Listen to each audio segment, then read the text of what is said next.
ನಮಸ್ತೆ. ನಮಸ್ತೆ ಸರ್. ರಾಮಚರಣ್ ಈಗ ಅಗ್ನಿಯ ಇದೆ ಅಂತ ಕನ್ಫರ್ಮ್. ಅಗ್ನಿ ಅನ್ನೋದು ಒಂದು ವೀಕ್ನೆಸ್. ಈ ಜಾಗದಲ್ಲಿ ವೀಕ್ನೆಸ್ ಇರುತ್ತೆ, ಹೋಲ್ ಇರುತ್ತೆ. ಆ ಹೋಲಲ್ಲಿ ಇಂಟೆಸ್ಟೈನ್ ಬರ್ತಾ ಇರುತ್ತೆ. ಮಾಡ್ಬಿಟ್ಟು ಒಳಗಡೆ ಒಂದು ಮೆಶ್ ಅಂತ ಹಾಕ್ತೀವಿ ಡೇಟಾ.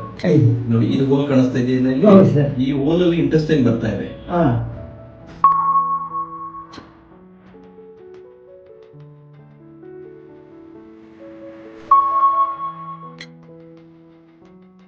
ಅದ್ರಲ್ಲಿ ಏನ್ ತೊಂದರೆ ಇಲ್ಲ sir. Last time operation left side ಆಗಿತ್ತು, ಈಗ ರೈಟ್ ಸೈಡ್ ಮಾಡಬೇಕು. ಯಾಕಂದ್ರೆ ರೈಟ್ ಸೈಡ್ ಆಗಿ ಹೌದು. ಸೊ ನಾರ್ಮಲ್ ಆಗಿ ಇಲ್ಲ ಸರ್, ಏನ್ ತೊಂದರೆ ಇಲ್ಲ, ಅದ್ರೊಳಗೆ ಏನ್ ತೊಂದರೆ ಇಲ್ಲ.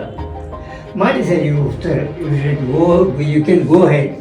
ನೀವೇನು ಅದ್ರ ಬಗ್ಗೆ ವರಿ ಮಾಡಬೇಡಿ. ಇಲ್ಲ ಸರ್, ಹಾಗೇನಿಲ್ಲ ಸರ್.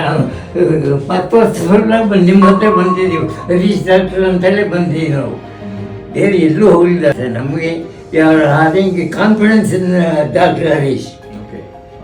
ಆ ನಂಬಿಕೆ ಇದೆ ನಿಮ್ಮ ಹತ್ರ? Sure, definitely. It's only a question of expenditure. So that within my limits ನೋಡ್ಕೋಬೇಕಲ್ಲ. ಆಮೇಲೆ ಪೆನ್ಷನರ್, ಅದಕ್ಕೋಸ್ಕರ. ನೀವು ಪೆನ್ಷನರ್ ಆಗಿದ್ದೀರಿ, ಅದಕ್ಕೋಸ್ಕರನೇ ನಿಮ್ಗೆ ಇದನ್ನ ಸ್ಪೆಷಲ್ ಕನ್ಸಿಡರೇಷನ್ ಡೆಫಿನೆಟ್ ಆಗಿ ಮಾಡ್ತೀನಿ.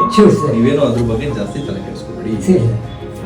ಮತ್ತೆ ನನಗೆ ಹಾಸ್ಪಿಟಲಲ್ಲಿ ಇರಬೇಕಾಗತ್ತಾ, ಮನೆಯಲ್ಲಿ ನನಗೂ ಹೆಚ್ಚಿಗೆ ನಡೆಯೋಕ್ಕಾಗೋದಿಲ್ಲ sir. That is the problem. ಇದೆ ಅಲ್ಲಿಂದ ಇರಲಿಲ್ಲ.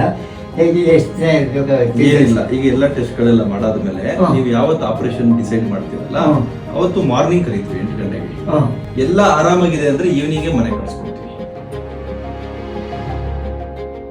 ಏನೋ 8 ದಿವಸ ಬೇಕಾಗಿಲ್ಲ. ಈಗೆಲ್ಲ ಹೊಸ ಟೆಕ್ನಾಲಜಿ ಬಂದಿರೋದು. ಸೊ ಇದೆಲ್ಲ ನಾವೆಲ್ಲ ತರ ಪೇನ್ ಮ್ಯಾನೇಜ್ಮೆಂಟ್ ಚೆನ್ನಾಗಿ ಮಾಡೋದ್ರಿಂದ ಬೆಳಿಗ್ಗೆ ಆಪರೇಷನ್ ಮಾಡಿದ್ರೆ ಸಾಯಂಕಾಲನೂ ಡಿಸ್ಚಾರ್ಜ್ ಮಾಡಬಹುದು. ಅವ್ರಿಗೇನಾದ್ರೂ ಸ್ವಲ್ಪ ಅಪ್ರಹೆನ್ಷನ್ ಇದೆ, ನೆಕ್ಸ್ಟ್ ಮಾರ್ನಿಂಗ್ ಡಿಸ್ಚಾರ್ಜ್ ಮಾಡ್ತೀವಿ. ಇನ್ನೇನು ಡೌಟ್ಸ್ ಇದೆ? ಜ್ಞಾಪಕ ಸರ್, ಇವತ್ತಿಗೂ ಇದು ಜ್ಞಾಪಕ. ನಮ್ಮ ಹೇಳ್ತಾನೆ ಇರ್ತಾರೆ, ಡಾಕ್ಟರ್ ಹರೀಶ್ ಹತ್ರ ಹೋಗೋಣ ಹಾಗೆ ಅಂತ. ಹೋಗೋಣ, ನಮ್ಗೆ ಡಾಕ್ಟರ್ ಇರ್ತಾನೆ, ಏನೂ ಇದಿಲ್ಲ. Thank you very much sir. ಇವಾಗ ಟೆಸ್ಟಿಯಲ್ಲಿ ಮಾಡ್ತಾರೆ, ನೀವೇನು ಮಾಡ್ತೀವಿ.